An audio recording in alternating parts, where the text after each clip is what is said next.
90% од 95% од пресконференциите на министрот за надворешни работи се посветени на промена на амбасадори, на кривични пријави против амбасадори, така. Зошто? Затоа што ние сме целосно изолирани во овој момент, и тоа го кажав и претходно. И сега, за да се покрие таа неактивност, треба да се зборува нешто важно. Денес, како ја снимаме емисијата, министрот за надворешни работи е во Баку.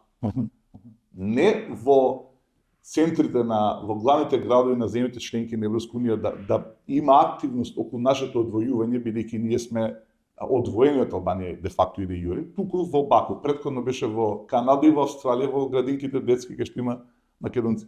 Тоа ви кажува што се случува во овој момент. Или нешто што за жал не се зборува, јас ќе го отворам сега. Дали знаете дека дали знаете колкав е бројот на министри што за овие 8 месеци го имат посетено нашиот министр за надворешни работи? 20.